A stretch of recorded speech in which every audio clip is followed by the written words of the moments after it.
allegiance. Please join me.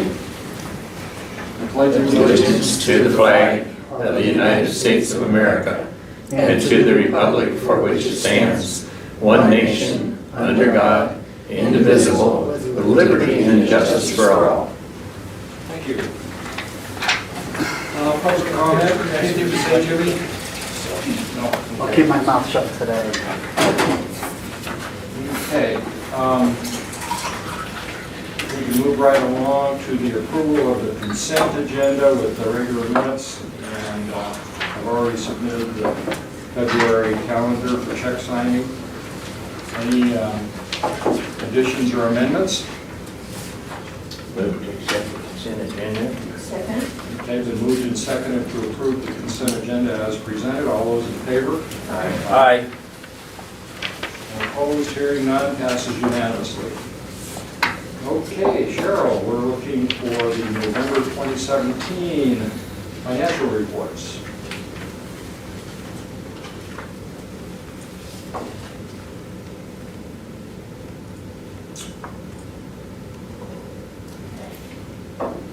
All right, so November was pretty much the slowest month we've had so far this year with 309 patients in the hospital.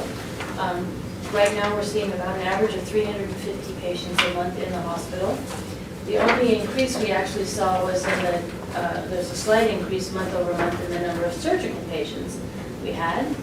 The biggest decline that we're seeing year over year is our number of emergency patients, which is down 317, which really isn't a bad thing because that's not really where we want to see so many of our patients. An interesting thing is that ER is down 317 and our home health clinic is up, is up by 297. So it's interesting that there's only off by 20 patients. Our ancillaries are going like crazy. They also slowed down a little bit for the month of November, which is not a surprise. However, in spite of that, health clinic's up 6%, and home health, even though I don't talk about it very much, is up 70% year over year. It's really hard to predict how they're going to do, but they're having a pretty busy year, which is good.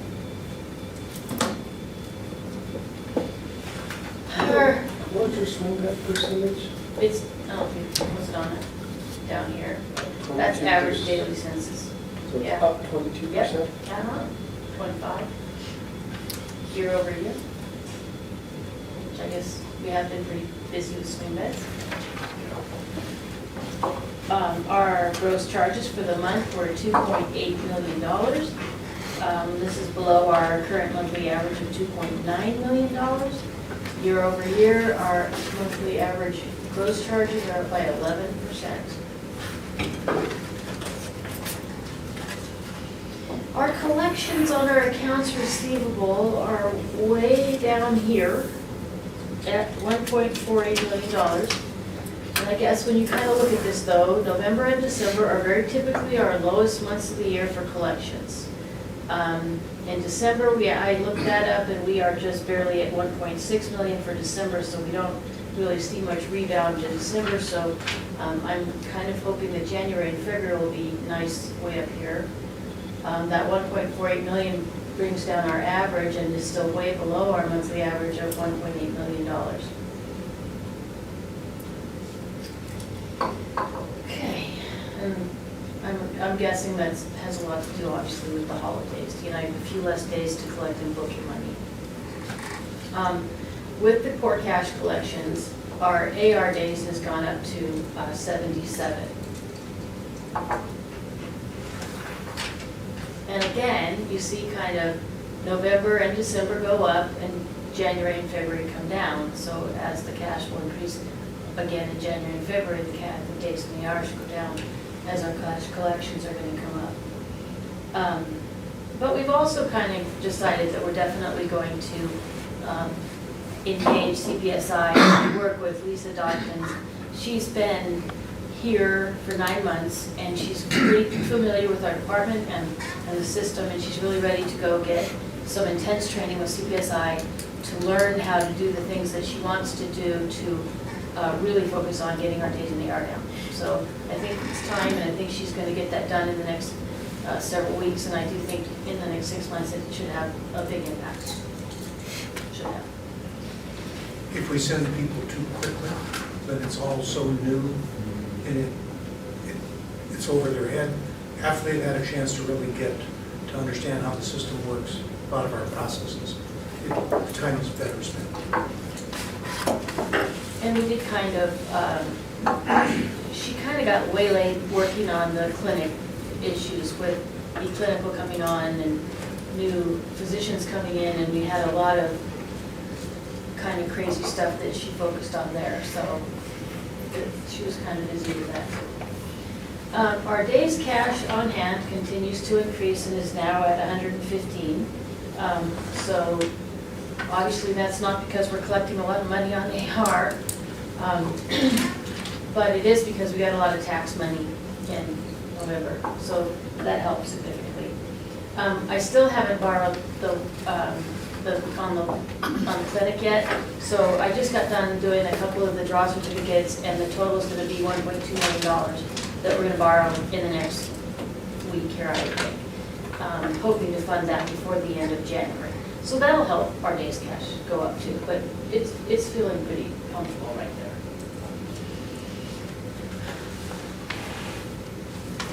All right, so our profit and loss for the month. Our net operating revenue is $265,000 below budget. Our total operating expenses are $259,000 below budget. Our total, what did I just say? Total operating expenses, $308,000 below budget. So our total loss that we budgeted to be 310 was at 167, so 42,000 better than budget. Our net gain for the month was 3,000, below budget by 8,000. Looking year to date, our total revenue is below budget by $1.8 million. If you look closely at the detail, you can see that the huge standouts there are acute is under budget by 500,000. 1.8 or 1.1? 1.1, I'm sorry, I misspoke, it is 1.1. And surgery is under budget by 600,000 in revenue. So the year is turning out fairly well, it's just not turning out exactly how we kind of expected it would. Our expenses are under budget by $1.4 million, and when I look deep inside of that, only acute and surgery are only under budget by $300,000. I mean, even though the revenue's way under budget than that. What's kind of the swing is that between lab, radiology, and PT, those three departments alone are contributing to the margin, so revenue minus expense. They're over budget collectively by $600,000. So ortho is driving a lot more, I think, ancillaries, or ancillaries themselves are supporting our net much more than acute and surgery are. Why is surgery down 600,000? It's not down 600,000, so you have to be careful how you think about it, because year over year, our revenue is actually up. This number is up by almost $1 million. This is just less than what we budgeted. So this was kind of a difficult year to budget for, because we had a lot of change. Yeah. When we made our budget, we tried to make assumptions on what do we think our, not having an idea, we tried to speculate, and that was our best guess. That's why. It's the same with the depreciation. You know, that's a big difference there. And our net gain, we're at 362, we budgeted for 560. So year over year, between this year and last, we're 550,000 ahead of where we were last year for net gain. So it's a good year. It's just. Now, last board meeting, you said that you were catching up on your billing on surgical. Yes, we are caught up on our You're billing caught up, for yeah. surgical. So it all went out, all the bills are out the door, and they probably, I would think the vast majority of them would pay in the next 30 days. So, Part of that is driven by, when we made the decision to use eClinical Works to do our clinic software for both billing and for the electronic record. We've struggled on both sides. And we got to a point where eClinical just has been horrible on billing. And we have elected to run the billing through CPSI and use eClinical for the electronic record. And that was part of the issue that held back, is that converting it to the CPSI. eClinical Works has recently had 2 major lawsuits filed against them as a company with, I think one lawsuit was $155 million they had to put aside to finance people that transferred because they hate the software so much to a different company. A lot of money. They've had a lot of trouble, and we certainly have experienced that. So, Yeah, and the portion that we were behind on, when you say surgery, to be clear, was just office visits. Nothing from the hospital surgery department. That was all, that was never ever part of that deal. So it's really less than $200,000 that we're talking about over several months. So it certainly is important, but it doesn't really have a huge material impact on us. Okay, so our balance sheet, current month and prior year, our cash is up, our patient AR is up from last month, which is not good because we're not because we've collected so little. Our other receivables, this number was way down over last month because we collected a bunch of tax money, so that was, I think like $1.5 million that came in. And we haven't really added to long-term debt because I didn't show the last month, I'm sorry. But our debt hasn't really changed much because we hadn't borrowed on that bond yet again. So it'll take a huge leap of $1.2 million when we borrow that money. So that's Lake Health. do you have an answer when we'll get our audit financials? I know that they are working on it. We did ask them to have it by mid-January. I did ask for an update and I didn't get an answer. I can't remember if they promised it by mid or end of January. I should have found that out today. But as far as I know, they are on track and they're not asking very many questions at all. They asked like a weird question about operating leases today. So Did we get the Medicare adjustment? no, we did not get that money yet, the $500,000. We have not received that money. That'll help us too. Yeah. Okay. So the next thing is, I don't know, do you want to? What do you want to talk about that? No? Yeah. Okay. The Roth IRA? Yeah. And Sorry for the delay handbook? in getting this out to you. But we have an opportunity, for whatever reason, when the retirement plan, the 403B plan was developed 15 years ago, more. We did not put in a Roth IRA option at that time. You're all familiar with the difference between a normal 403B and a Roth. Yeah. 403B is pre-tax dollars, so when you take the money out, you pay taxes on it. The Roth IRA, you have, it's post-tax dollars. So I hope I'm saying this correctly. And that when you take any of the money out, that is tax-free.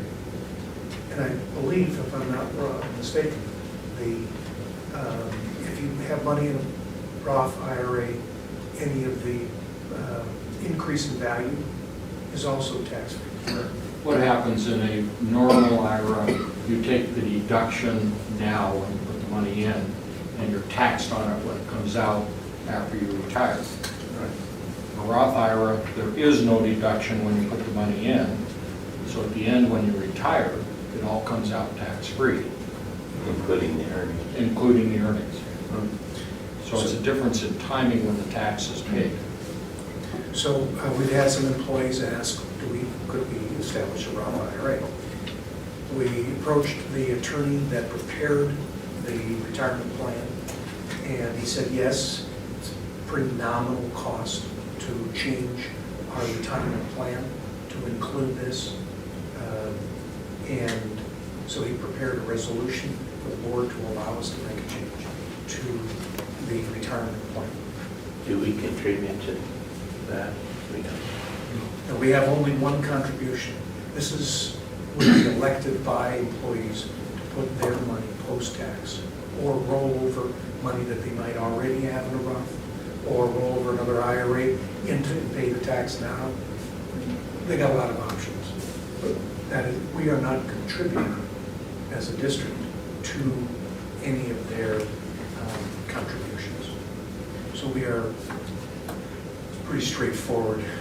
We're recommending that the board approve the resolution to adopt the amendment to the retirement plan to allow for a 403B that is in effect a Roth IRA. Seems like a legitimate, Oh, it's absolutely, yeah. have it required. It's something we just overlooked in the past. So, yeah, it's done all over. So then you're waiting for the motion to approve the resolution. So moved. Second. I don't know if anybody else, mine says February 4th. Yeah, there was, I noticed somebody, Jim had mentioned that. Yeah. I had sent it This when one they had says sent January us. 4th. Yeah, I realized after I'd sent out his draft that it had the wrong date, so I did correct that, so the ones that Charlie has, the dates have been changed. Well, or two. And it's January And I 1st. took, yeah, I changed the bottom to show how our resolutions are formatted, so I did fix different that. resolution on that. Okay, so one is the amendment, the other is the resolution.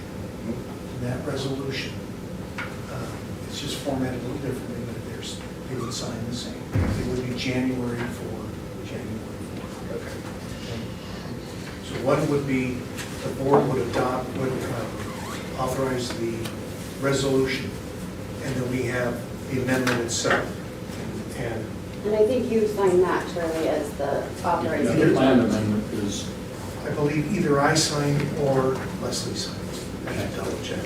But it's just an administrative process. So we are asking for approval with this date. we're asking for approval on the Roth IRA Plan Addition Resolution 2018-1. I heard Gerald So moved that we adopt the resolution for 2018. and seconded by, I'll second it. okay. Moved and seconded to adopt the resolution 2018-1. All those in favor? Aye. Opposed? Hearing none, passes unanimously. Thank you. Okay, Cheryl, you're up again. Goose Lake Medical Services. Okay. Lakeview Gardens. They had 695 patient days, which equates to a little over 22 patients for most of the month of November. Their revenue was $206,000, which is right on average for the year.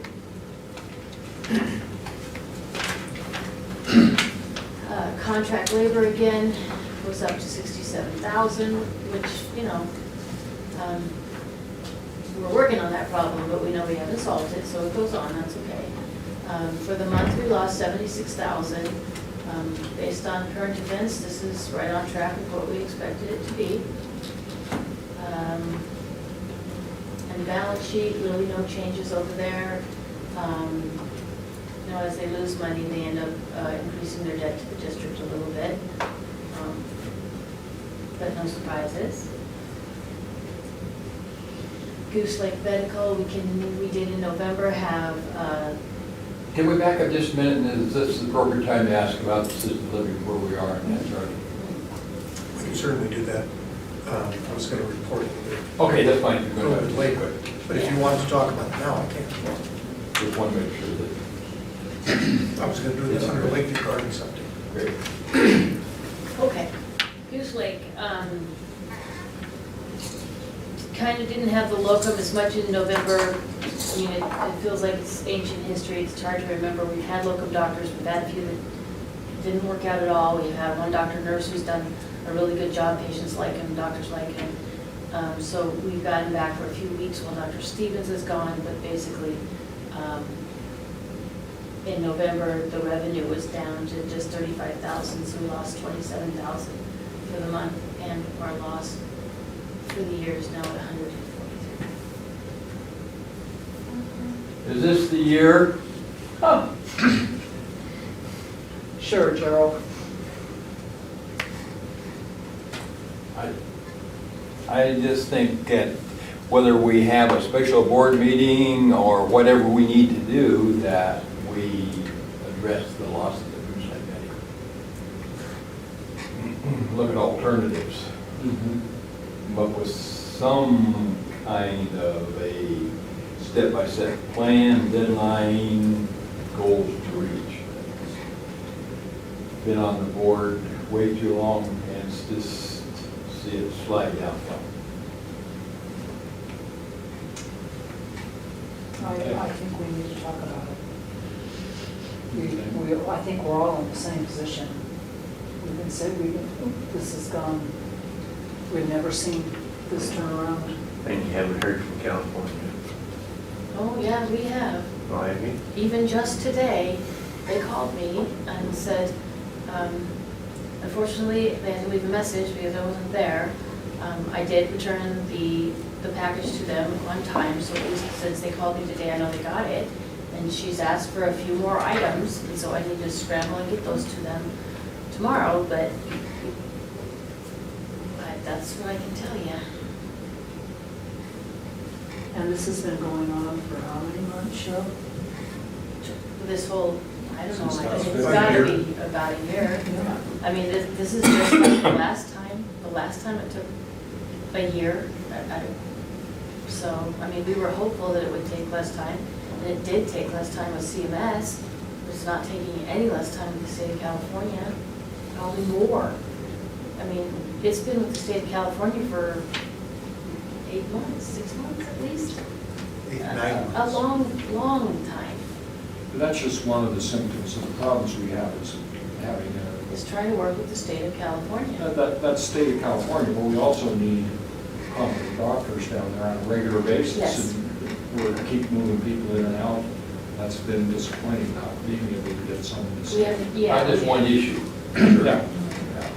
I would ask that perhaps you have a special meeting right after your tax season is closed, Okay, or even before if we need to. or even before, but that would give a little more time for this thing to.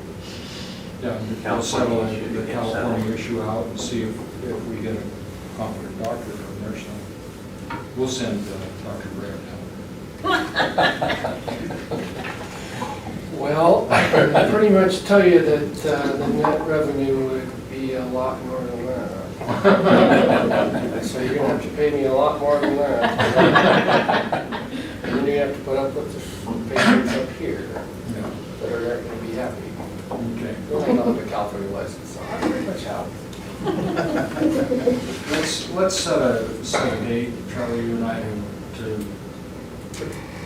get the board together and hash this thing out, because we need some sort of resolution. We do. How much longer Stevens? I thought it was a 7-year buyout. What are you into this, 5 now? We thought he was going to retire sometime. He's still very robust. He's not really the problem. Yeah. Okay, DME. DME is just plugging along, doing just fine. Is that Oh. seriously $5? Yeah, that is seriously $5.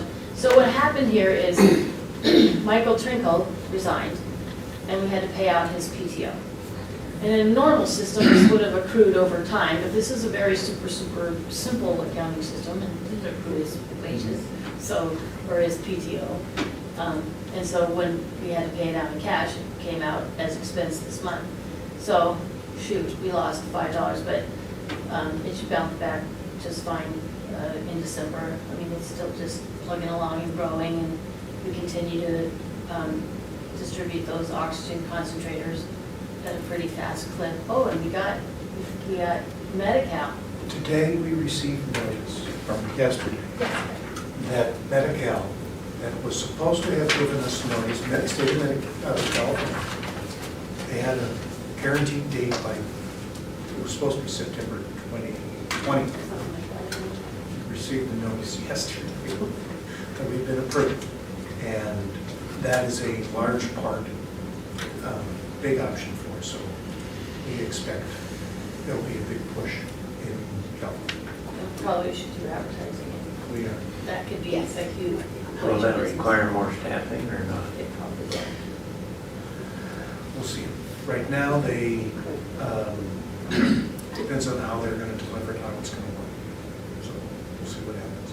Right now, we were planning for that. We didn't have a lot of staff to cover, to be able to deliver those concentrators. But we'll see. Because a big part is oxygen. Any other questions on Goose Lake Medical Services? Okay. Moving on, Resolution 2018-2 in support of ballot measure 101, which I also brought the booklet, and then in case anybody needs to read it. You want to read that whole thing?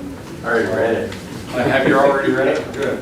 So We got our ballots in the mail as well, so I've already voted.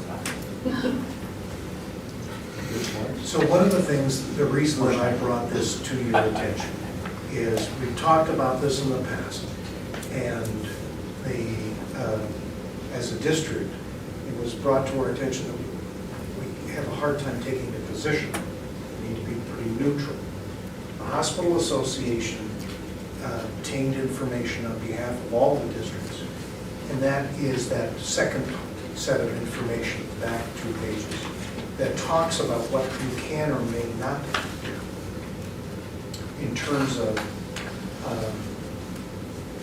how you may take a stand on Measure 101. Now, the Hospital Association itself has taken a very strong position on Measure 101 in favor of it, as has the Oregon Medical Association and a significant number of healthcare practitioners. The Hospital Association has asked that all hospitals support this. There are some parameters that impact district hospitals in terms of whether or not you want to adopt the resolution. I'm not recommending, I'm not taking a position to suggest one way or another. And when I have spoken to any members of the public, I will have and will continue to be as neutral as I can. Because as you know, as a district representative, I can't and will not take a position, positive or negative. Lots of other organizations, healthcare organizations, are taking a very positive and strong support of this. But several people had asked, do you want to pass a resolution? So I wanted to provide you with that option, because the election is January 23rd. You don't have to take a position, you have the opportunity. Is that spoken okay? So, I'm just reading it right now. What is the fee that hospitals are going to have? I mean, some of this coverage is coming from fees directly from the hospitals to support this. Is there a percentage or is there? Yes. How So, much is it? but the state, all states are allowed to tax up to 6%. And So is that on your gross? so it's on net revenue. But, excuse me, since 2004, all of the PPS hospitals, prospective payment, so those are all of the larger hospitals in the state of Oregon, have been paying into the program, the taxed program. The way the tax works in all Medicaid programs is if the state taxes, and it has to be a tax, and collects that tax, it then is matched by the federal government, so it has to be sent to Medicare on a roughly 3-to-1 match. And that dollar then is given back to the state to disperse to pay for the Medicaid services. In the state of Oregon, That money has gone into coffers that are managed by a subsidiary of the Oregon Hospital Association, on contract from Oregon Health Authority to disperse those dollars. What this does, Dr. Graham, this specific portion, is it adds the, they're called type A and type B hospitals. So we are a type A critical access hospital. Type B hospital would be a hospital that is not necessarily cost-based, but is rural. So it's the 32 hospitals that have not been participating in this. The tax would be roughly, I believe, 1.6%. So it is not as much. That money would then be taxed every quarter, every 3 months. That money would then be matched by the federal government, put back into a pool. The way the process works is we get paid for our Medicaid services predominantly through the CCOs. So that money that gets dispersed actually doesn't get paid through Oregon Health Authority, but rather they disperse it to the CCOs and then we get paid for it. So from a cash flow standpoint, the money is taken out of our account and is quickly put back into our account. Charlie, did I read in there that the insurance companies are also getting taxed? They are. There's a variety of different ways and organizations that are putting money toward this tax. It was, I can assure you, it was not what the Hospital Association's original position was, but it's what the legislature agreed to last July. And that's what was passed into law. Measure 101 was created because several legislators felt it was not appropriate to tax, especially the critical access in rural hospitals, but amongst other organizations. So they are of the opinion that the best way to figure out how to pay for this is to have the legislature go back into session in February and come up with a different plan. So that's what this is effectively about. So a as far as I yes, understand. so a yes vote repeals the tax, Yes, I was mistaken when I spoke the other day. because it's so hard to It is confusing. say, yeah. And the general public has a hard time understanding. I have a hard time explaining. It's a complicated Now program. you just occurred to me, what do you mean it repeals it? So what Measure 101 was meant to do is to repeal the, not all, but most of the legislative decision that was made last July, signed into law by Governor Brown. And then by repealing that, so a no means that it would repeal it. Yes, No. yes means it would repeal it. A yes? As a yes vote approves temporary assessments on insurance companies, hospitals. To continue Yeah. the assessment. So, So, A no vote rejects the temporary assessments of insurance companies. okay, So so we're recommending to vote So yes. yes vote gives you matching money, basically. That's what we're correct. saying. Okay. it says a no vote would underfund these budgeted costs. that's correct. Right. So, So are healthcare providers taxed on this too? no. Saying they are. Well, that is the hospitals that are being taxed, not the You're physicians. next. Well, it does say right here, hospital, insurance, others, and health, and other healthcare providers. It says, Measure 101 includes assessments or fees on hospitals, insurance companies, and other healthcare providers. What does it say in that book? Not medical. What is a healthcare provider? Health insurance Clinics companies, gonna the be Public taxed on Employees this? Benefit Board, and managed care organizations. That's a 2-year measure. Maybe it's a managed care. I think it's your managed care. It is. It's not, there are those that are. Not that you're not managed. So that's the reason we brought this up to you for your discussion. We're a little late in the game. I have no problem with the resolution, but I think we're a little late. But I think it's important that we pass this just because it is so confusing, that I think people have to look to who's supporting it and who's not supporting it. I'm confused about it. The thing about it that bothers me or concerns me is, will we get the money back? And do we get it back through the Medicaid program? Is that Correct. how we get it back? We can get it back. Yes. By way of explanation, Massachusetts has a 12% tax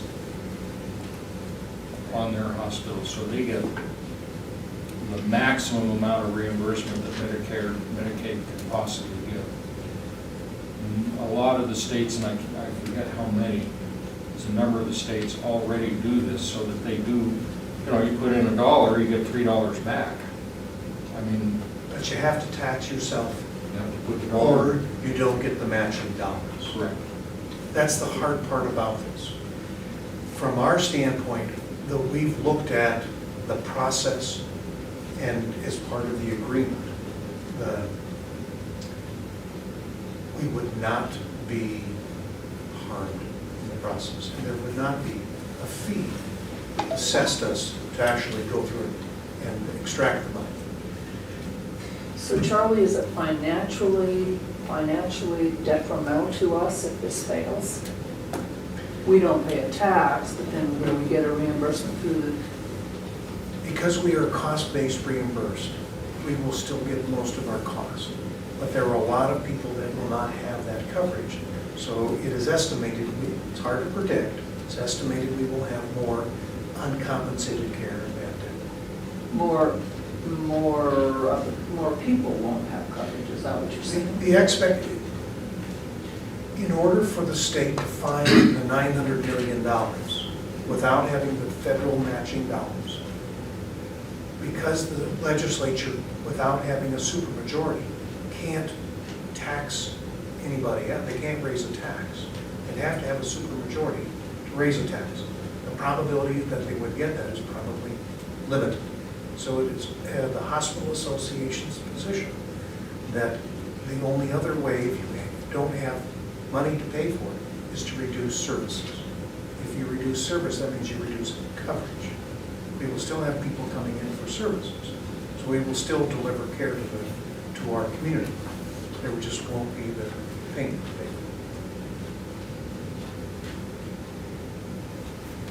It's pretty scary right here. It says that if it doesn't pass, one option was either it would cut coverage for 350,000 Oregonians who joined the Affordable Care Act. Which Correct. basically means you're going to be doing charity care. Right, Correct. right, we just go back. So how, I guess my question The to Affordable you, Care Act added all those. where does this federal money come from? That they're gonna, like you say, you put in $1, you get $3 back. I mean, they're saying, you can lose up to $5 billion of federal money if this doesn't pass. The state could use $320 million, but the feds, you could lose $5 billion. Right. Where's that money come from? They printed. The machine? They print it, That's, yeah. I mean, that's what I don't understand. Medicaid historically, Dr. Graham, has been, as Medicare has been a federal program, Medicaid has been a state, and no, it's a state administered, but it's a matching, it's always been a matching program with the federal government. So even though it's been viewed as a state-run program, the lion's share has been paid for by the federal government. But Don's saying that Massachusetts gets a better return than we do because of the way they. correct. It's a tax.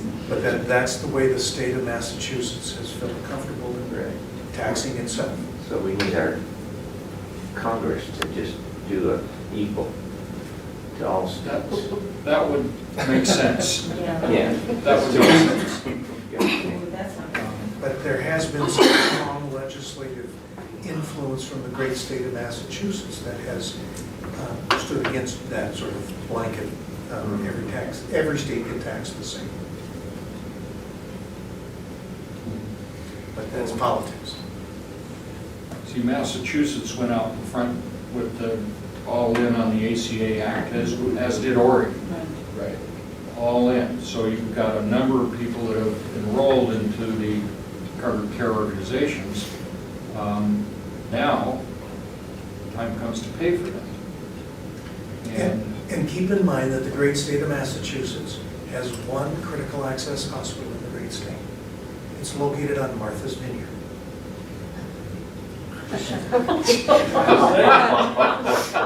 Their bottom line is better than ours, is that what you're saying? Just saying. Just so we can move on, I would make a motion that we support approval of Measure 101 as a board. Do you want to do this resolution, or do we support the, Resolution 201-2. If the resolution is written that way, that's fine. that's what the resolution Okay. is? I'll second that. Any discussion? So help me, Charlie, with the impact it'll have on Lake District. We anticipate, In 25 words or less. we will have greater uncompensated care if it is not ratified, If if it it fails. fails. If it fails, if it doesn't pass, we will have greater uncompensated care. Okay. Thank you for clarifying that. More charitable write-off, that's what you mean. More charitable write-off is what you get. Free care. Free care, which you don't need. Okay, so we have a motion to adopt Resolution 2018-2 as presented. All right. Do you have a second? Okay. Moved and seconded to adopt Resolution 2018-2 as presented. All those in favor? Aye. Opposed? Hearing none, passes unanimously. Thank you. Okay, next item, Lakeview Garden update. Several things have been going on. Larry is not here because he felt ill, so we apologize for not being able to be here. We appointed Mariville Den as the interim director of nurses, and she started last week getting her feet on the ground. We have, as you know, Melinda Utley resigned as director of nurses in September. We've been looking for a replacement, and Maribel she did work in our long-term care facility and then moved to home health and elected to put her hat in the ring for us. She has not had experience as a director yet, but she has worked as a resident care manager and worked in long-term care in other facilities. So we're giving her a chance to step up and see how that can work. So we're excited and hopeful that this will work. We do have some other candidates that recently we got names on, so but I want to give Maribel every chance to succeed. Melinda is going to be taking her position as the staff and team developer. So she's focusing on CNA training. We have students right now. They'll be finishing up, I believe, tomorrow. And then we'll start another class in February. As you can see with our constant cost of agency staff, we have a great need for CNAs and to work on our team building and staff development. So she's going to be focusing on that. Of the complaints that we had, that people had, or concerns that people raised, we looked at and had a committee that's worked on that. Several things have been addressed and we're making good progress.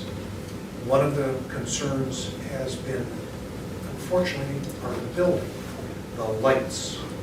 You may have heard the flickering of lights.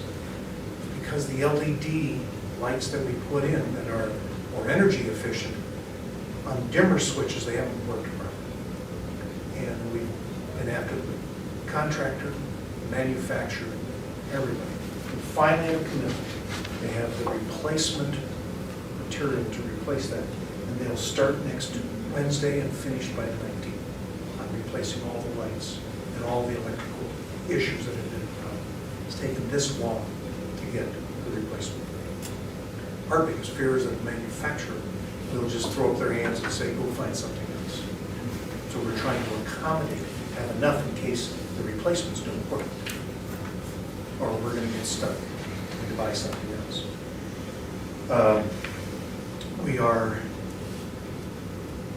We have a year before anything else. There's a warranty period, so we're watching everything, making sure that each of the contractors is accountable for the work that they did. The landscaper is in trouble, and so the Detroit has brought that up to the state board of landscaping because they committed and they paid money and haven't delivered what they were supposed to. So we're staying on top of it, just keeping moving along. In terms of the assisted living, we have interviewed today and we will be interviewing several people next week. If they work out, then we will start the onboarding process. Our hope is that they will pass the drug screen and the criminal background check. If that happens, we will have adequate number of people to staff it, and we will be able to open as soon as they get through their training. So there is light at the end of the tunnel in terms of fighting. It's been difficult. But we have one position left, and we think that we're going to find it. We hope we've got enough people to interview.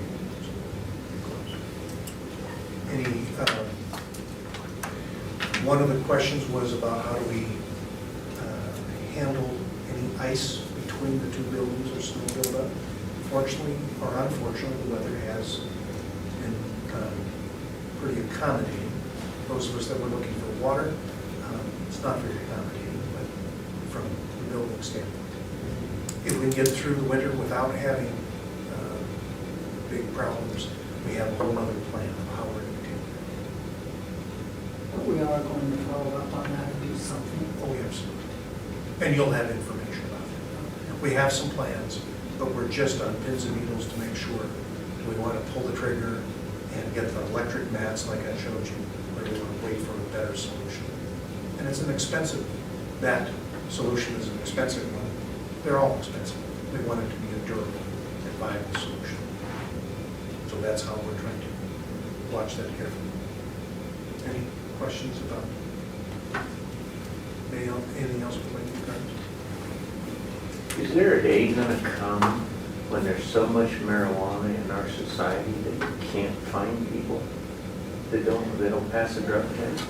My understanding, in talking to, as we've been interviewing candidates for different positions, I asked some people in Colorado how well it was working for them and how the hospitals were dealing with that. And their response was they don't do drug screening. And I'm not sure that protects the public, but that's their response. And I think our great state to the south is about to impact us dramatically. Yep. And that means from a labor standpoint, I don't know how we're going to deal with this. It's a frightening thing to consider. But voters have made their choices.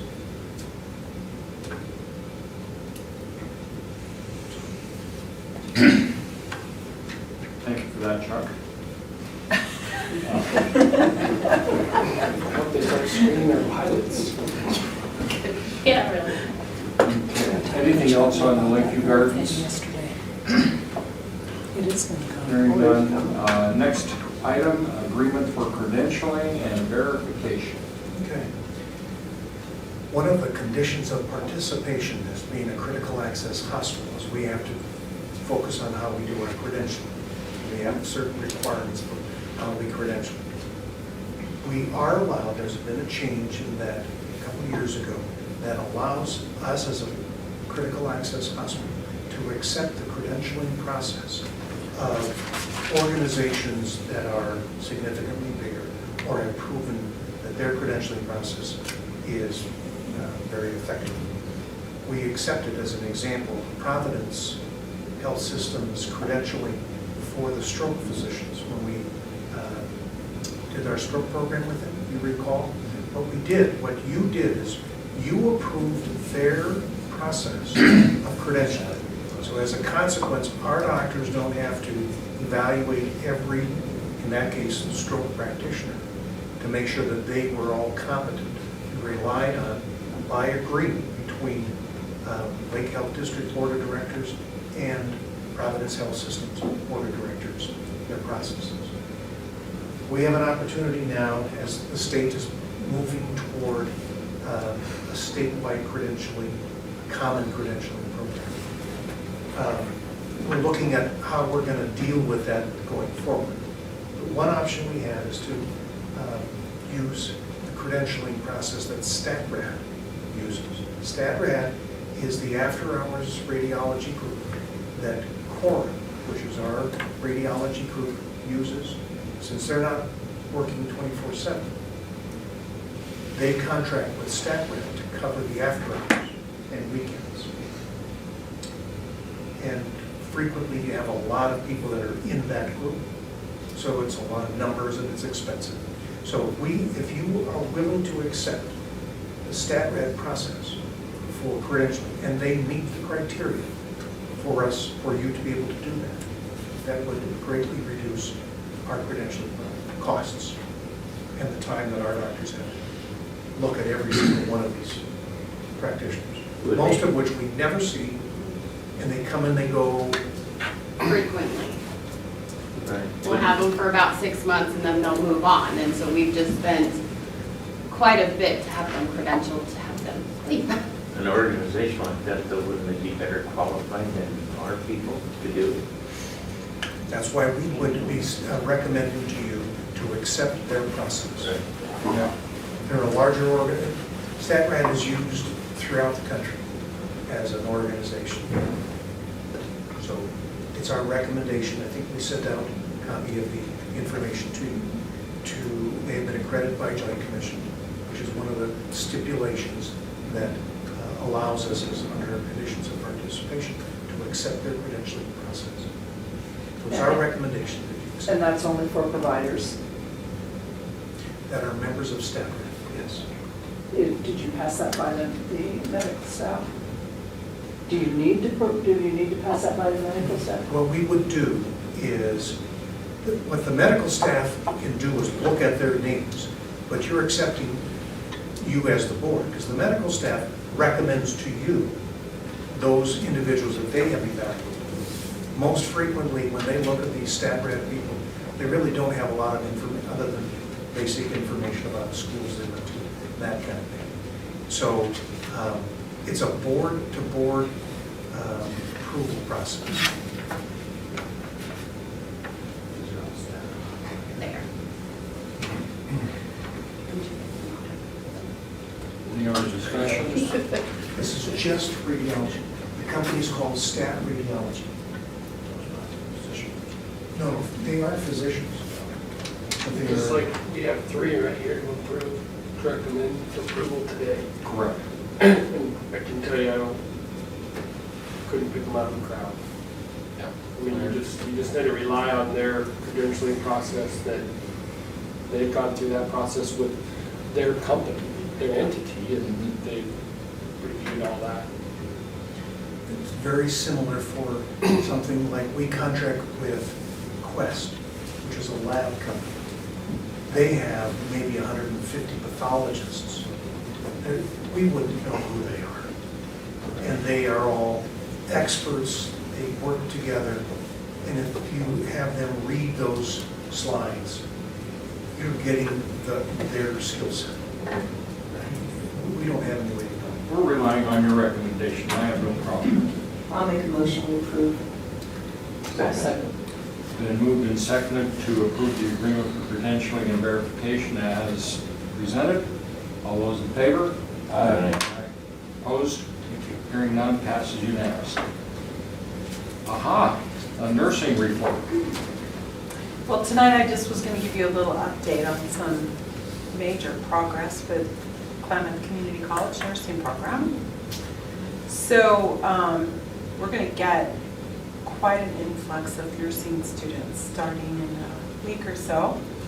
We will have 4 senior students, so that's the second year students with KCC, and 2 junior students, and 1 student also from the OIT program, the OHSU program at OIT. So we're going to have actually 7 students. Cool. So it'll be a big undertaking for us. We're pulling Carly Alves out of her case management duties, and she'll be taking on the whole navigation coordination of this. And for the first month to 2 months, she'll be on the unit doing the clinical instruction with them until we have a good sense of exactly what else we want to do. So she spent the last 2 days over there getting up to speed with how to input information into their electronic system and, you know, input grades and access information and that sort of thing. So it's really happening. It's going to be a big undertaking for us, but I think it's really worth it. So we're excited about it. This is what we've been working for a long time. It is a long time Put a coming. pile of money into it, so Yeah. if Dr. Graham can smile at the kids when they come in, it'd be great. Don't yell at them. I don't think they're all kids. Are they? They'll be very familiar faces for the most part. Most know what they are. One of them, the only one that's unfamiliar actually is part of the 4 seniors, and she's from Alturas. So she's been attending the classroom classes here in Lakeview, and she much prefers commuting here than commuting to Klamath. So she's kind of part of that, our own group. But the others are all from Lakeview, so, or Paisley. So, yeah. That's all I have for you tonight. Excellent, thank you. Unless you have questions for me. That's nice. Any questions? Hearing none, we'll move right along. Dr. Graham. I guess I am on that schedule. So we have, medical staff has reviewed charts and privileges, and there's 3 stat rad radiologists that are looking for reappointments that we approved, and then Dr. Conity and Dr. Winter are reappointing their privileges as courtesy staff, orthopedic surgeons in Klamath. So we've approved all those. So and asking for your approval, I guess. So moved. I know Dr. Conity hasn't been coming here, but he didn't want to give up that privilege yet, so, I mean, he may fill in here and there, I'm assuming. Yeah, I think that's the plan. He wanted to be able to come over if somebody else couldn't make it. He wanted to still be able to come, so. Dr. Conity is the orthopedic surgeon that is predominantly doing spine. Is there spot? Okay. So it's been moved and seconded to accept the medical staff privileging as presented by Dr. Graham. All those in favor? Aye. Hearing none opposed, passes unanimously. Okay, employee recognition. Well, I want to remind everyone, especially for those that didn't get to attend the Christmas party.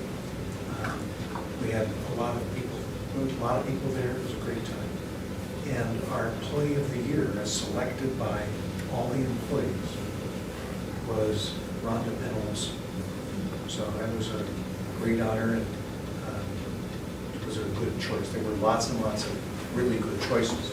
But I want to make sure that you know that she's really done a great job. But for the month of January, we have, of course, lots of really great staff. This person has been with us for several years. She is an excellent performance every day is her standard. She does very accurate work. She's able to train staff, and she's always willing to do what is asked of her. She's a unit secretary. Her name is Laura Morris. So, Good choice. she has really stepped up. Yeah. Charlotte, since we began recognizing these employees, have you noticed a difference in the culture in the hospital? I mean, is there some excitement about it? Is there some, do you see people trying to do a better job? Do you see anything nice, big, and positive happening with that? Yeah, I think so. I think a lot of people, everyone that we give the award to, they're many times absolutely surprised. Several have said to me how they didn't think anybody noticed, and that they individually have felt just really, it's been very nice. And many have been very gracious in saying thank you. Some have put their plaque up in their workspace and make sure that everyone sees that. So they have a great deal of, they feel good about it. I think it's neat, the different levels of staffing all have come to the forefront and been employed. I think that's a good way to do it. So I'm not sure that everyone has stepped up more, but a lot of people have. So to answer, that's how I would couch the answer. But I think it does make a difference. I was just at St. Jude back in Memphis, and they have a recognition program, Employee of the Week, the month and the year. But they, on their badge, they get to put a little indicator that they're Employee of the Week. And I notice when they're walking around in the halls, people are congratulating us. Of course, it's a huge hospital. And they get a park by the front door too.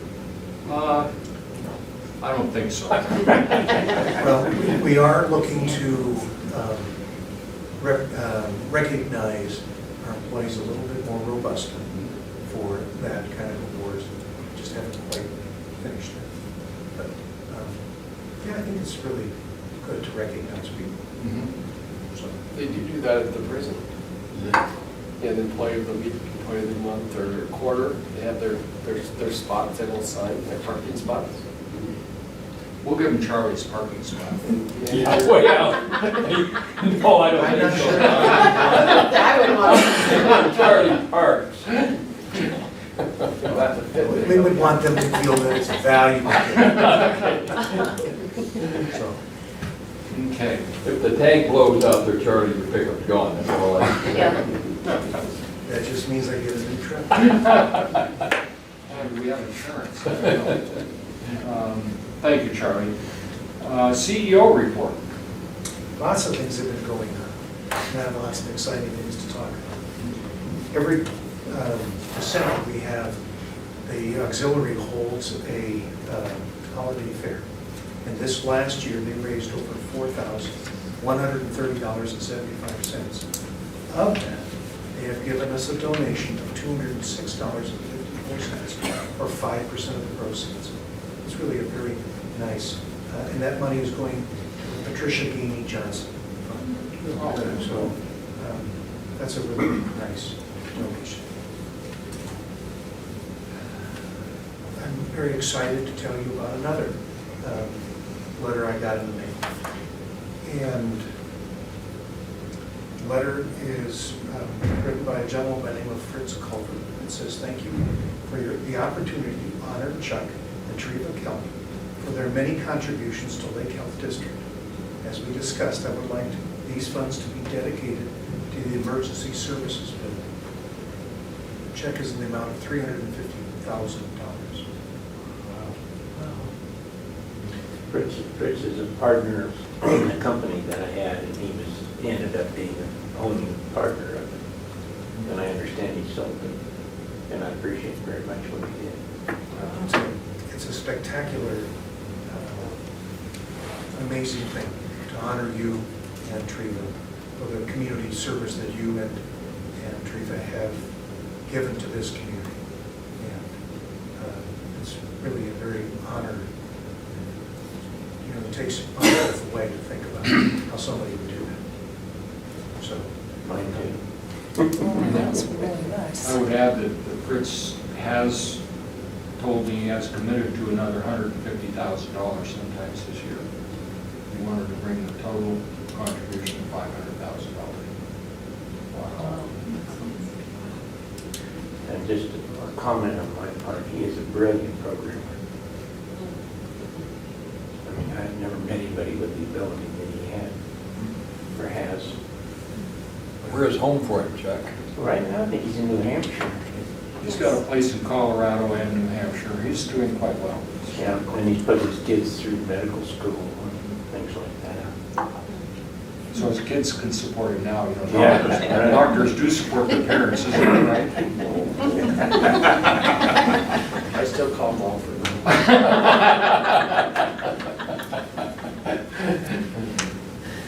So, speaking of other monies we have, Before we move on, though, Charlie, are we sending a nice thank you letter of some sort? would you like me to read you the letter that I have prepared for all at the end? We are doing it. Yes. Oh, yes, ma'am. Okay. Oh, yes. Oh, yes. And as part of that, you know, we have money set aside that we would use when we finish the clinic remodeling to build the building for the EMS group. This is money that would go toward that. I would expect we would put a plaque on the wall for that.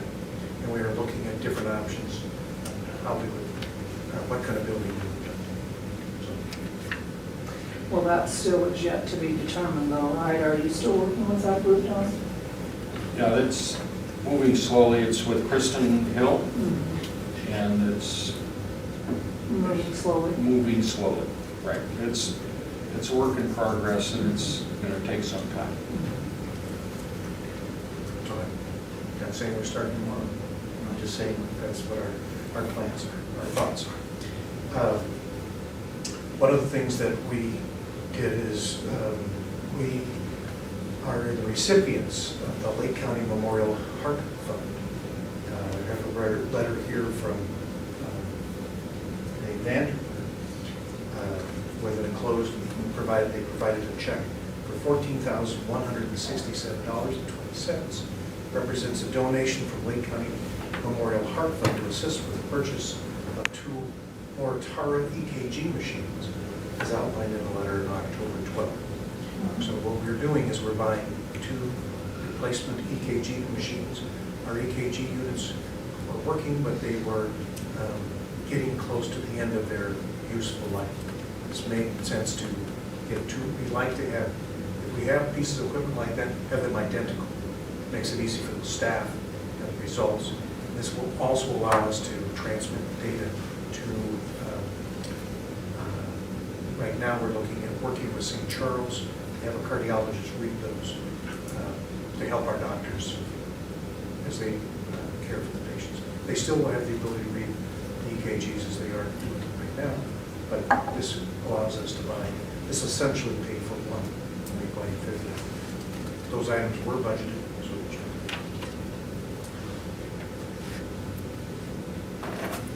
Our union negotiations, we started in November, and we were planning on having our union negotiations in December, but due to inclement weather, the union has to be put off that date. We now are tentatively scheduled for January 23, 24. We'll see how that goes. That's when it's going to snow. That has been something that was suggested to me that I might make it snow. We have 150 days from the end of the contract to wait until the weather gets better. No, I'm sorry, 150 days from the December 31st, which is when the union contract ended, to have another agreement. So we're well within that time. I talked a little bit more in the past about, we were looking at GPO, group purchasing agreements, and we talked about it was 2 different options. I think I told you that we made a selection. We have chosen to go with Intelair, which is a change in companies. This was recommended by Clinton Wilson, our new purchasing manager, and so we're going through the process of making all those changes. I think we'll be able to sharpen our pencil with some of the purchasing and save us money. So we're excited about that. The company that we have been using, which is MedAcids, is now becoming Vizient. They will act as a backup for us. So that gives us greater buying power. The day of our Christmas party, we were unable to attend, but we received an award from Klamath Community College. I'll pass this around. This is granted to you. And it says, Outstanding Partnership Award, Klamath Community College 2017, presented by Klamath Community College Board of Trustees to the Board of Directors of Lake Health District in recognition of your commitment to student success, academic excellence, and your continued dedication to statewide transformational policy innovation. So it's a very nice plaque with our logo as well as Klamath Community College's logo. This award was received on our behalf by Commissioner Kessler, who had been involved in a lot of this. I wanted you to know, and we'll put this up so that people can see. I think we are seeing some improvement in our relationship with Klamath Community College, and that we should be seeing more of the kind of results that we expect. So that's kind of exciting. Our clinic remodel, the latest on that is we are anticipated to be completed on the first phase, which is the new building and the entrance by March 31st, or March 30th. And then we would be able to potentially move in by April 15th. The reason for the delay is it still has to be inspected and we have to get occupancy approved. So the target is finished construction-wise by the end of March, April. That's pretty good. So what we have also applied to the state to relocate our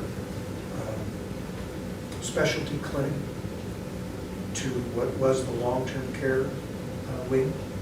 The reason for that is the original plan for the construction was they would build the new building and the entrance.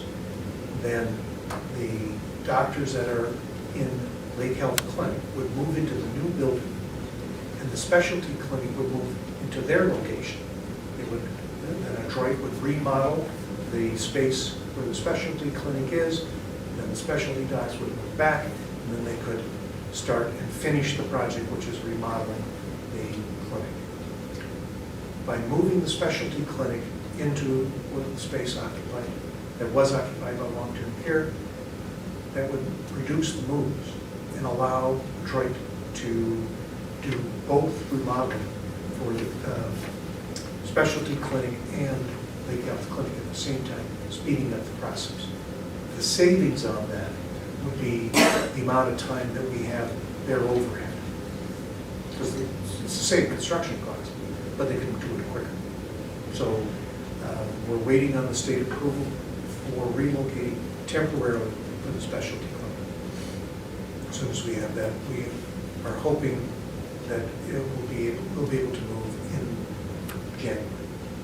We've gotten it ready, so we have data, telephones, lighting all set up. So we're moving forward on that. As part of that remodeling, Dr. Graham's portion of the clinic building, you'll see that we will replace the windows that he has in his offices, make them more energy efficient, and then we will take the green siding, wood siding, and we will continue the concrete backer boards that you see on the outside of the new building, new hospital. That will continue all the way around, giving us a consistent look, but also it'll hold up better and longer over time. So that is part of this process. We won't do any changing out the windows for Dr. Graham's office until the weather's better, but we'll be done without causing a problem. So just in case you were worried, Dr. Graham. It's work out.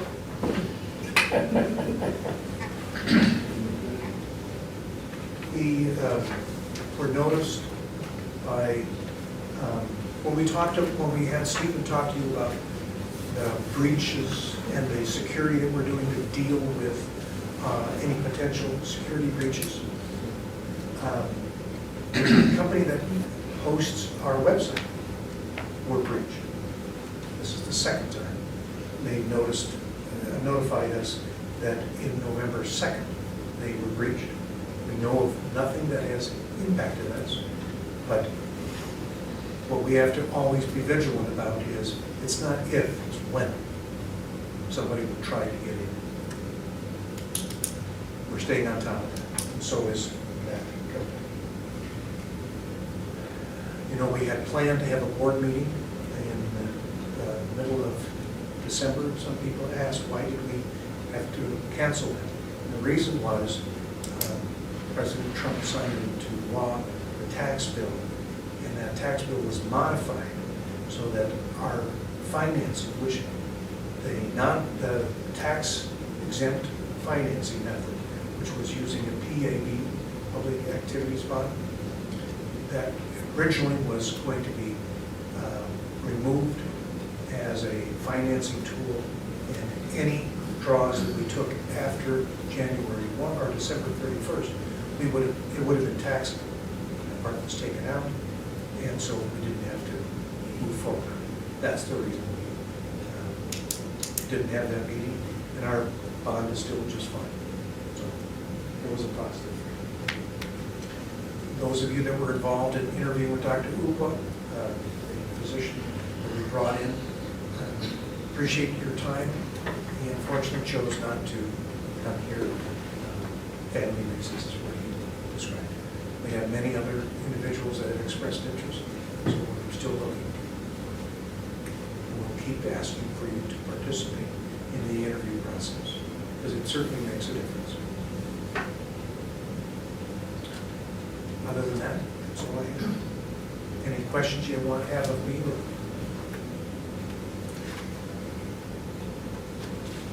Okay. Hearing none, do we have executive session? I have a couple of items I'd like to let you know about. Okay, Should be we'll pretty take quick. a 10-minute break, and we'll come back in executive session under ORS 192-660, bracket 2, bracket A personnel, bracket C medical staff, bracket H legal.